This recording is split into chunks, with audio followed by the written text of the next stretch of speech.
जिस दिन का लोगों को बेसब्री से इंतजार था वह दिन आ ही गया और प्रभु श्री राम अपने भव्य मंदिर में विराजमान हो ही गए।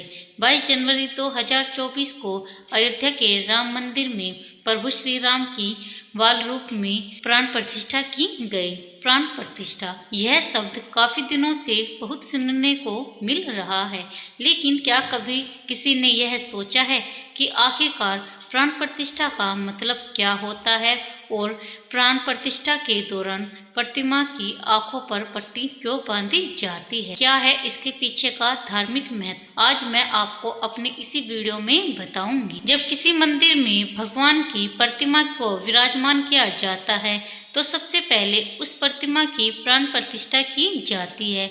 बिना प्राण प्रतिष्ठा के वह प्रतिमा पूजनीय नहीं मानी जाती। प्राण प्रतिष्ठा, जिसमें प्राण का अर्थ है जीवन शक्ति और प्रतिष्ठा का अर्थ है स्थापना, जीवन शक्ति की स्थापना, यानी जब किसी प्रतिमा की प्राण प्रतिष्ठा की जाती है तो उस प्रतिमा में जीवन आ जाता है, इसलिए वह प्रतिमा पूजनीय बन जाती है। प्राण प्रतिष्ठा की यह विधि बड़े से बड़े ज्योतिषी और कर्मकांड करने वाले विद्वान संपन्न करते हैं।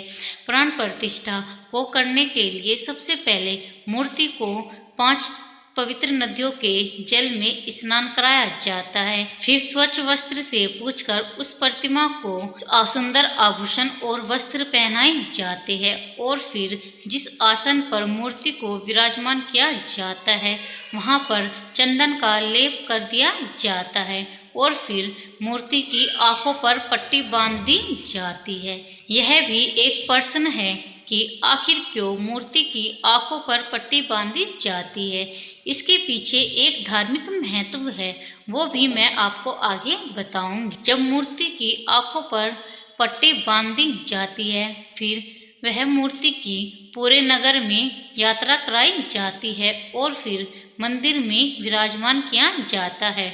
ज्योतिषी जिन मंत्रों का उच्चारण करते हैं वह मंत्र बहुत ही ज्यादा शक्तिशाली होते हैं, जिनसे एक तेज पुंज प्रतिमा की आंखों में समाहित हो जाता है। इसलिए ही मूर्ति की आंखों पर पट्टी बांध दी जाती है और जब इन पट्टियों को खोला जाता है, जब प्रतिमा के आगे एक शीशे को रख दिया जाता है, क्योंकि पट्टी खोलते ही उस प्रतिमा में से ऐसा तेज निकलता है जिसे कोई सामान्य व्यक्ति सहन नहीं कर पाता, इसलिए प्रतिमा के आगे एक शीशा रखना होता है।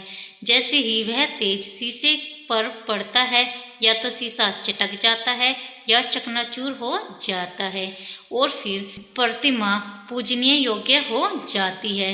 इसलिए ही जब मंदिर में कोई नई प्रतिमा को विराजमान किया जाता है तो प्रतिमा की प्राण प्रतिष्ठा होनी जरूरी होती है, फिर वह पूजनीय बन जाती है और भक्तों पर बहुत कृपा करती है।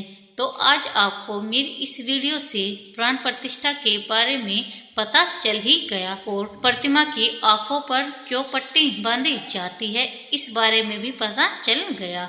हमने अभी यही देखा कि जब राम मंदिर में रामलला की प्रतिमा को विराजमान किया गया तब रामलला की प्रतिमा की आंखों पर पट्टी बंधी हुई थी। से लोगों के मन में कई प्रश्न आए होंगे। बहुत से लोगों को इस बारे में पता होगा और बहुत से लोगों को नहीं। तो आज मैंने अपनी इस वीडियो में आपको दोनों का मतलब बता दिया है।